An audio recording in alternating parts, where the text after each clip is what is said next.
Welcome to the Jaron Jarvis channel. I am Jaron Jarvis. Today, I would like to introduce to you, I answered a spam call. Hello, is this Mr. Henderson? There was no real reason for me to pick up the phone. The spam app on my cell called out the mystery number right away. But, hell, I thought. Fuck it. There was no one else left in life for me to talk to. Even a debt collector sounded good at the moment. My wife was murdered in 2015. There really isn't an easy way to say that other than getting it out of the way early. It was a random robbery gone wrong. One rainy night, some sick tweaking fuck snuck into our house and shot her. The suspect was caught, 2 days later, and sentenced to life in prison. He still sits there today. I have worked in web development ever since. The job is remote, and the field caters to my hermit-like behavior out here in the woods of northern New Jersey. The lack of drug testing is really just an added benefit. I was perfectly free to fuck up the remainder of my own life. I don't have any friends, anymore. Not really. Sometimes. I guess it is easy to look for companionship in all the wrong places. Senior or junior? I replied to the lady with a sigh before settling into the armchair in my office with a bottle of wine. It was raining that night. The wind whipped the old pine tree in our backyard so hard I thought it might topple. Ah, senior, said the pretty, calm voice on the other line. She sounded familiar, but I blamed that notion on the half-empty bottle of wine. Apologies, ma'am, but senior died 6 years ago. I said, a little annoyed at the lack of record keeping at this place. She paused. Oh gosh. Gosh, that is not what we have here. I am so sorry, sir. We were not aware. Please forgive the intrusion and assumption. Would you mind pausing while I check my records? A filing cabinet clicked steadily in the background as static crinkled. My guess was that the woman held the receiver to her shoulder. I chuckled a bit at the lack of audio quality. No, that is okay, no problem at all. No worries. Why don't you start by telling me your name? I asked, cursing myself for the hint of shameless flirting at the end. She giggled. Something about that laugh was very familiar. My name is Emily, and I work with his credit card company, she said in a rehearsed tone. Unfortunately, we cannot divulge which firm over the phone if you are not on the account. Which You just admitted yourself, of course. Okay. I am guessing that you are Mr. Henderson's son, she mumbled while audibly thumbing through papers. Yes, ma'am, that's right. But it's been years. I could not possibly be stuck with the old man's debt, right? I asked hopefully. Well, let's check, shall we? There was a panicked shuffling and opening of books in the background. I am so sorry, sir, she replied with a regretful tone.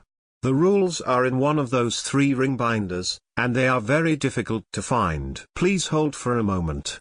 That's okay. Did not know anybody still kept records that way. Do I get an email confirmation of this charge as well?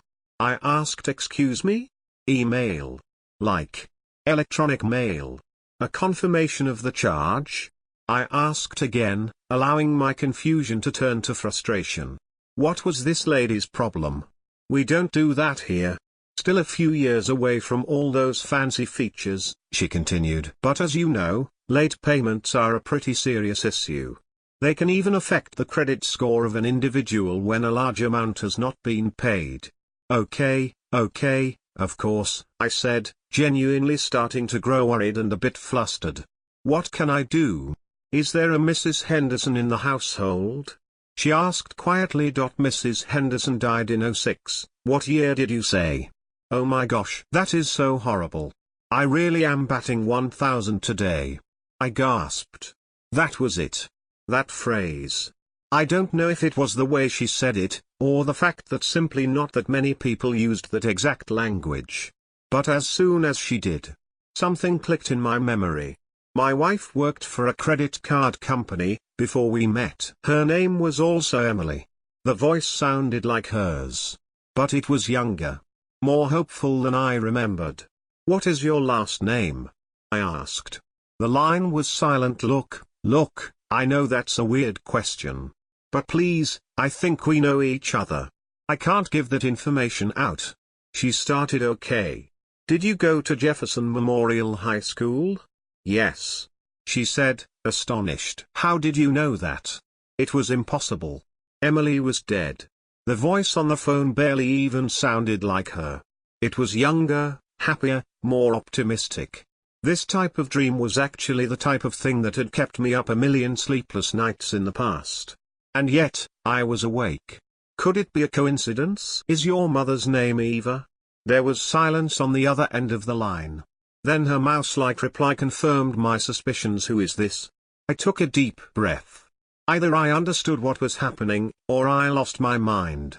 Might as well enjoyed the ride. This next question is going to sound strange. What is today's date? I am sorry, sir. What? One moment.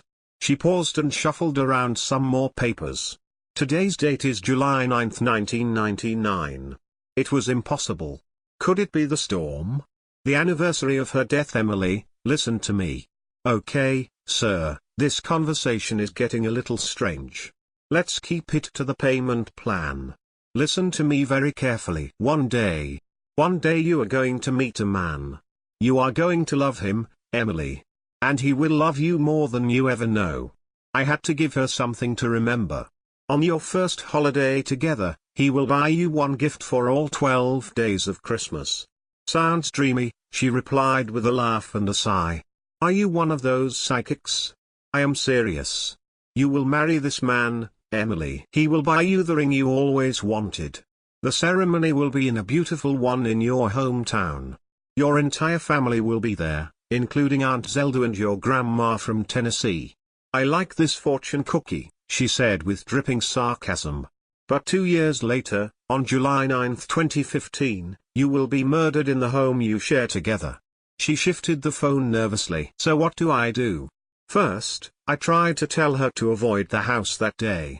To never date me, to stay away forever and find a better life somewhere else. But somewhere in the middle of my rant, the line disconnected to the tune of a blood-curdling scream.